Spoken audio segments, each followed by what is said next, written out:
Hello everyone, আসসালামু আলাইকুম। আপনারা কেমন আছেন? নিশ্চয়ই ভালো আছেন। তো আজকে আমি হাজির হয়ে গেলাম নতুন একটি ব্লগ নিয়ে। ব্লগটি হলো মহরমের দিন আমি কি কি রান্না করলাম সেটাই আপনাদের সাথে এখন শেয়ার করব। এই তো এখানে ছোট ছোট করে আলু কেটে রেখেছি, এখানে রসুন কেটে রেখেছি, এখানে মুরগির মাংসের জন্য বড় করে আলু কেটে রেখেছি, এখানে পেঁয়াজ আর পোলার চাল ধুয়ে রেখেছি, আর এইখানে ফার্মের মুরগি কেটে ধুয়ে রেখেছি পরিষ্কার করে। এখন আমি আর এটার ভিতরে 3-4 টুকরো পাকিস্তানি মুরগি ধুয়ে রেখেছি। এই তো এখানে গরুর মাংসের শুটকি সিদ্ধ করে ছেঁচে ধুয়ে পাতিলে করে রেখে দিয়েছি। এখন আমি এগুলোকে রান্না করে নেব। এই তো পোলাওটা রান্না করে নিচ্ছি, দেখতেই তো পাচ্ছেন। বছরের একটা দিন মহরম আসে, এই দিনের অপেক্ষায় বসে থাকি কবে মহরম আসবে, কবে আমার সেই মাংসের শুটকিটা রান্না করে সবাই মিলে খাবো। এই মাংসের শুটকি মহরমের দিন খেতে যে মজা, আর এই মাংসের শুটকিটা আমার ছোট ছেলে অনেক পছন্দ করে।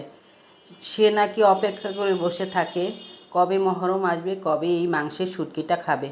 এই তো এখন মাংসের শুটকিটা আমি বসিয়ে দিয়েছি, নেড়ে চেড়ে নিচ্ছি, আর মাংসটা কষানো হয়ে গেছে। আলুগুলো দিয়ে দিয়ে আমি নেড়ে চেড়ে নিচ্ছি।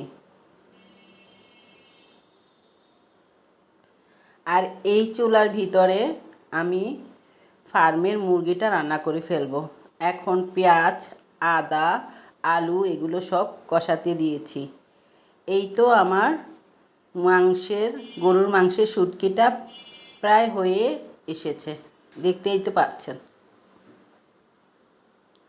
পোলাও, ফার্মের মুরগি, গরুর মাংসের শুটকি আর পাকিস্তানি মুরগি, এই কয় আইটেম আমি রান্না করেছিলাম সেদিন। এই তো এখন ফার্মের মুরগিগুলোর ভিতরে মশলা দিয়ে দিয়েছি। এখন এটাকে সুন্দর করে ম্যারিনেট করে নিয়ে ভেজে নেব, তারপর মাংসটা রান্না করে নেব। দর্শক, আমার এই মহরমের ভিডিওটা যদি আপনাদের ভালো লেগে থাকে তাহলে অবশ্যই একটা লাইক দিয়ে দেখা শুরু করবেন এবং একটা কমেন্টস করে জানাবেন মহরমের ভিডিওটা কেমন হয়েছে, এবং একটা সাবস্ক্রাইব করে দিবেন। যারা করেছেন তাদের অনেক ধন্যবাদ, যারা করেননি তারা এক্ষুনি একটা সাবস্ক্রাইব করে দিবেন। এই তো আমি আলু কষিয়ে নিচ্ছি মুরগি রান্নার জন্য।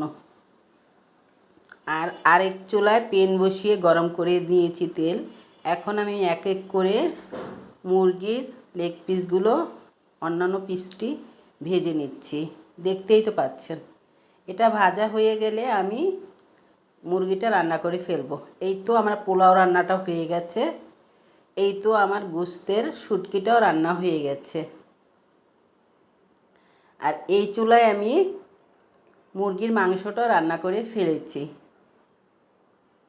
এখন আমি দুপুরবেলায় আমার ছেলেদের খাবার প্লেটে বেড়ে বেড়ে দিচ্ছি। সেই দিন আমি আবার রোজা ছিলাম, আমার মেয়ে অসুস্থ ছিল, সে রোজা রাখতে পারেনি, ঘরের ভিতরে আমি একাই রোজা রেখেছি, তাই একটু ইফতারির আয়োজনও করেছিলাম।